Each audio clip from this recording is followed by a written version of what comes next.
Ciao a tutti, bentornati sul mio canale e benvenuti in questo nuovo video, il video che inaugura i fatti strani ma veri, tutti fatti e curiosità misteriose successe nell'arco della storia dell'umanità. Oggi parleremo della bara errante, la bara errante di Charles Coughlin.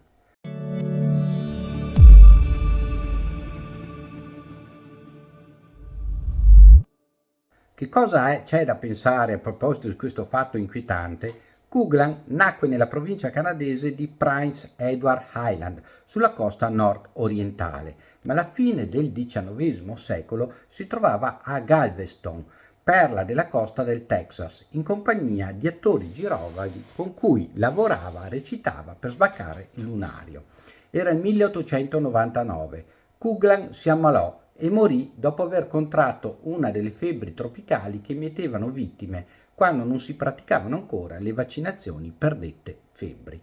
Coughlin fu collocato a eterno riposo, almeno nelle intenzioni, in una bara piombata e sepolta nel cimitero locale.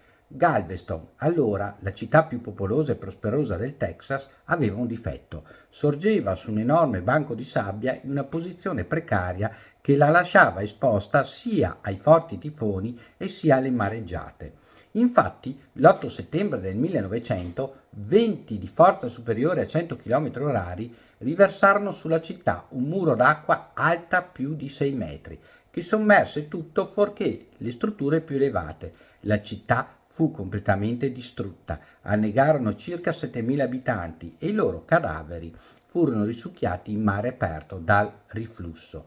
Anche i morti furono trascinati via, i cimiteri vennero sventrati dalla furia delle onde e le bare furono strappate dalle tombe e portate via dalla corrente. Per 8 anni la salma di Coughlin vagò nel suo feretro piombato nelle calde acque della corrente del Golfo.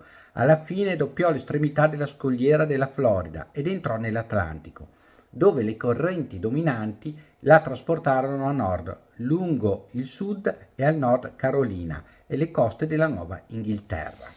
Nell'ottobre del 1908 un piccolo peschereccio al largo di Prince Edward Island avvistò la malconcia cassa mortuaria galleggiante sui flutti. Qualcuno dell'equipaggio la issò a bordo servendosi di un gancio. Una targhetta di rame col nome del defunto rivelò chi fosse la salma racchiusa in quella bara erosa dall'acqua e dalla salsedine.